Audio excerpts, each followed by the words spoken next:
The Israel Lobby and U.S. Foreign Policy by John J. Mearsheimer and Stephen M. Walt. Introduction.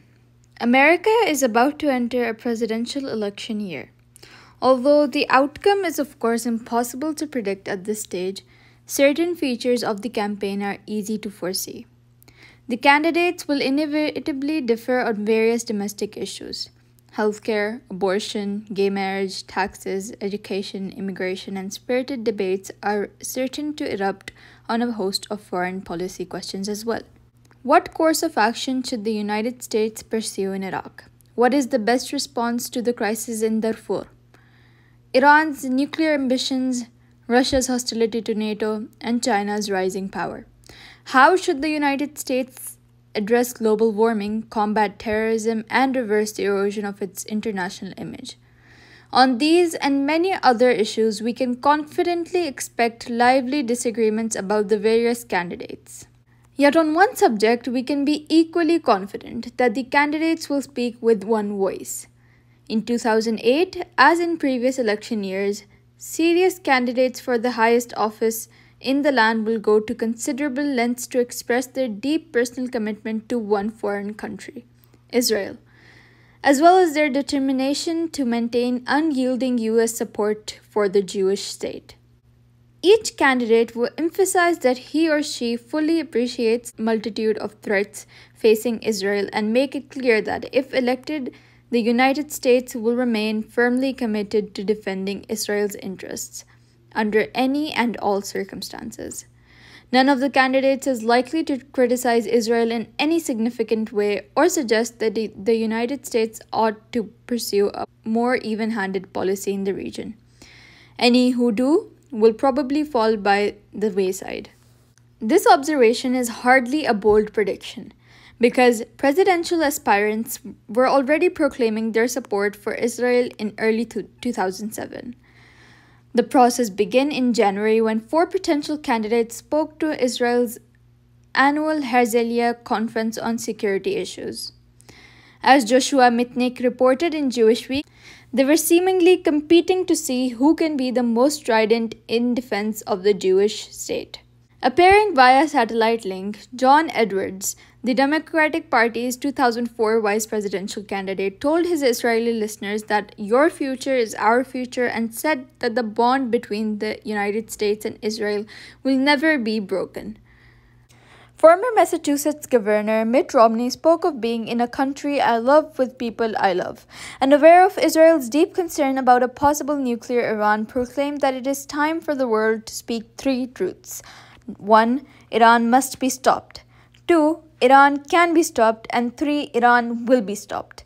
Senator John McCain, RAZ, declared that when it comes to the defense of Israel, we simply cannot compromise. While former House Speaker Newt Gingrich, RGA, told the audience that Israel is facing the greatest danger for its survival since the 1967 victory. Shortly thereafter, in early February, Senator Hillary Clinton, DNY, spoke in New York before the local chapter of the powerful American Israel Public Affairs Committee, where she said that in this moment of great difficulty for Israel and great peril for Israel, what is vital is that we stand by our friend and our ally, and we stand by our own values. Israel is a beacon of what's right in a neighborhood overshadowed by the wrongs of extremism, despotism, and terrorism. One of her rivals for the Democratic nomination, Senator Barack Obama, spoke a month later before an AIPAC audience in Chicago. Obama, who has expressed some sympathy for the Palestinians' plight in the past and made a brief reference to Palestinian suffering at a campaign appearance in March 2007, was unequivocal in his praise for Israel and made it manifestly clear that he would do nothing to change the U.S.-Israeli relationship. Other presidential hopefuls, including Senator Sam Brownback and New Mexico Governor Bill Richardson, have expressed pro-Israel sentiments with equal or greater ardor. What explains this behavior? Why is there so little disagreement among these presidential hopefuls regarding Israel? when there are profound disagreements among them on almost every other issue facing the United States, and when it is apparent that America's Middle East policy has gone badly awry. Why does Israel get a free pass from presidential candidates when its own citizens are often deeply critical of its present policies, and when these same presidential candidates are all too willing to criticize many of the things that other countries do? Why does Israel and no other country in the world receive such consistent deference from America's leading politicians? Some might say that it is because Israel is a vital strategic asset for the United States. Indeed, it is said to be an indispensable partner in the war on terror. Others will answer that there is a powerful moral case for providing Israel with unqualified support, because it is the only country in the region that shares our values. But neither of these arguments stands up to the fair-minded scrutiny. Washington's close relationship with Jerusalem makes it harder, not easier, to defeat the terrorists who are now targeting the United States, and it simultaneously undermines America's standing with important allies around the world. Now that the Cold War is over, Israel has become a strategic liability for the United States. Yet no aspiring politician is going to say so in public, or even raise the possibility. There is also no compelling moral rationale for America's uncritical and uncompromising relationship with Israel. There is a strong moral cause for Israel's existence, and there are good reasons for the United States to be committed to helping Israel if its survival is in jeopardy. But given Israel's brutal treatment of the Palestinians in the occupied territories, moral considerations might suggest that the United States pursue a more even-handed policy towards these two sides, and maybe even lean towards the Palestinians. Yet we are likely to hear that the sentiment expressed by anyone who wants to be president or anyone who would like to occupy a position in Congress. The real reason why American politicians are so differential in the political power of the Israel lobby. The lobby is a loose coalition of individuals and organizations that actively works to move US foreign policy in a pro-Israel direction. As we will describe in detail, it is not a single unified movement with a central leadership, and it is certainly not a cabal or conspiracy that controls US foreign policy. It is simply a powerful interest group made of both Jews and Gentiles whose acknowledged purpose is to press Israel's case within the United States and influence American foreign policy in ways that its members believe will benefit the Jewish state. The various groups that make up the lobby do not agree on every issue, although they share the desire to promote a special relationship between the United States and Israel. Like the efforts of other ethnic lobbies and interest groups, the activities of the Israel lobby's various elements are legitimate forms of democratic political participation, and they are for the most part consistent with America's long tradition of interest group activity. Because the Israel lobby has gradually become one of the most powerful interest groups in the United States, candidates for high office pay close attention to its wishes. The individuals and groups in the United States that make up the lobby care deeply about Israel, and they do not want American politicians to criticize it, even when criticism might be warranted and might even be in Israel's own interest. Instead, these groups want US leaders to treat Israel as if it were the 51st state. Democrats and Republicans alike fear the lobby's clout. They all know that any politician who challenges its policies stands little chance of becoming president. The lobby and US Middle East policy. The lobby's political power is important not because it affects what presidential candidates say during a campaign, but because it has a significant influence on American foreign policy, especially in the Middle East. America's actions in that volatile region have enormous consequences for people all around the world, especially the people who live there. Just considered how the Bush administration's misbegotten war in Iraq has affected the long-suffering people of that shattered country. Tens of thousands dead, hundreds of thousands forced to flee their homes, and a vicious sectarian war taking place with no end in sight. The war has also been a strategic disaster for the United States and has alarmed and endangered US allies, both inside and outside the region. One could hardly imagine a more vivid or tragic demonstration of the impact the United States can have, for good or ill, when it unleashes the power at its disposal. The United States has been involved in the Middle East since the early days of the Republic, with much of the activity centered on educational programs or missionary work. For some, a biblically inspired fascination with the Holy Land and the role of Judaism in its history led to support for the idea of restoring the Jewish people to a homeland there, a view that was embraced by certain religious leaders and, in a general way, by a few US politicians. But it is a mistake to see this history of modest and, for the most part, private engagement as a taproot of America's role in the region since World War II, and especially its extraordinary relationship with Israel today. Between the routing of the Barbary pirates 200 years ago and World War II, the United States played no significant security role anywhere in the region, and US leaders did not aspire to one.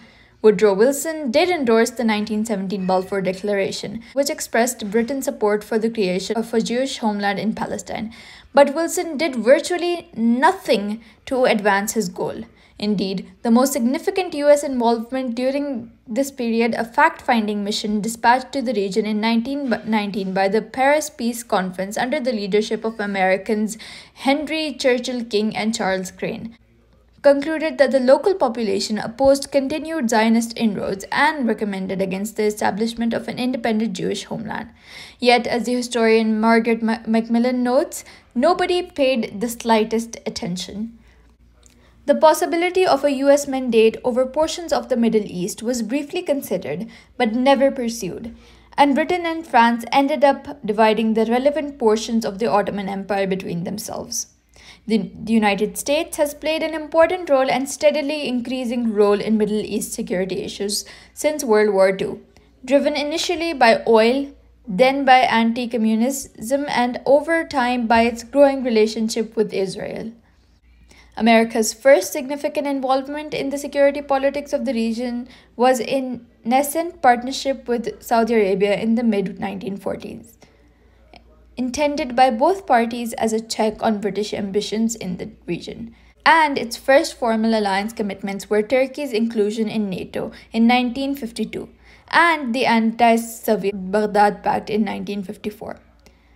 After backing Israel's founding in 1948, US leaders tried to make a balanced position between Israel and the Arabs and carefully avoided making any formal commitment to the Jewish state for fear of jeopardizing more important strategic interests. This situation changed gradually over the ensuing decades in response to events like the Six-Day War, Soviet arms sales to various Arab states, and the growing influence of pro-Israel groups in the United States.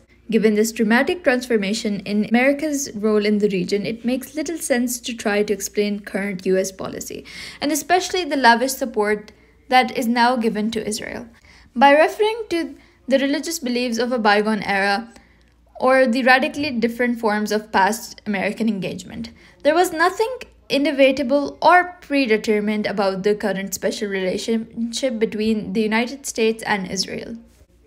Since the Six-Day War of 1967, a salient feature and arguably the central focus of America's Middle East policy has been its relationship with Israel. For the past 4 decades, in fact, the United States has provided Israel with a level of material and diplomatic support that dwarfs what it provides to other countries. That aid is largely unconditional. No matter what Israel does, the level of support remains for the most part unchanged. In particular, the United States consistently favors Israel over the Palestinians and rarely puts pressure on the Jewish state to stop building settlements and roads in the West Bank. Although Presidents Bill Clinton and George W. Bush openly favored the creation of a viable Palestinian state, neither was willing to use American leverage to make that outcome a reality. The United States has also undertaken policies in the broader Middle East that reflected Israel's preferences. Since the early 1990s, for example, American policy towards Iran has been heavily influenced by the wishes of successive Israeli governments. Tehran has made several attempts in recent years to improve relations with Washington and settle outstanding differences But Israel and its American supporters have been able to stymie any detente between Iran and the United States and to keep the two countries far apart. Another example is the Bush administration's behavior during Israel's war against Lebanon in the summer of 2006. Almost every country in the world harshly criticized Israel's bombing campaign, a campaign that killed more than 1,000 Lebanese, most of them civilians, but the United States did not. Instead, it helped Israel prosecute the war, with prominent members of both political parties openly defending Israel's behavior. This unequivocal support for Israel undermined the pro American government in Beirut, strengthened Hezbollah, and drove Israel, Syria, and Hezbollah closer together, results that they were hardly good for either Washington or Jerusalem. Many policies pursued on Israel's behalf now jeopardize U.S. national security. The combination of unstinting U.S. support for Israel and Israel's prolonged occupation of Palestinian territory has fueled anti-Americanism throughout the Arab and Islamic world, thereby increasing the threat from international terrorism and making it harder for Washington to deal with other problems, such as shutting down Iran's nuclear program. Because the United States is now so unpopular within the border region, Arab leaders who might otherwise share US goals are reluctant to help us openly, a predicament that cripples US efforts to deal with a host of regional challenges. This situation, which has no equal in American history, is due primarily to the activities of the Israel lobby. While other special interest groups, including ethnic lobbies representing Cuban Americans, Irish Americans, Armenian Americans, and Indian Americans, have managed to skew US foreign policy in directions that they favored, no ethnic lobby has diverted that policy as far from what the American national interest would otherwise suggest. The Israel lobby has successfully convinced many Americans that American and Israeli interests are essentially identical. In fact, they are not. Although this book focuses primarily on the lobby's influence in US foreign policy and its negative effect on American interests, the lobby's impact has been unintentionally harmful to Israel as well. Take Israel's settlements, which even a writer as sympathetic to Israel as Leon Wieseltier recently called a moral and strategic blunder of historic proportions. Israel's situation would be better today if the United States had long ago used its financial and diplomatic leverage to convince Israel to stop building settlements in the West Bank and Gaza, and instead helped create a viable Palestinian state on those lands. Washington did not do so, however, largely because it would have been politically costly for any president to attempt it. As noted above, Israel would have been much better off if the United States had told it that its military strategy for fighting the 2006 Lebanon war was doomed to fail, rather than reflexively endorsing and facilitating it. By making it difficult to impossible for the US government to criticize Israel's conduct and press it to change some of its counterproductive policies, the lobby may even be jeopardizing the long-term prospects of the Jewish state.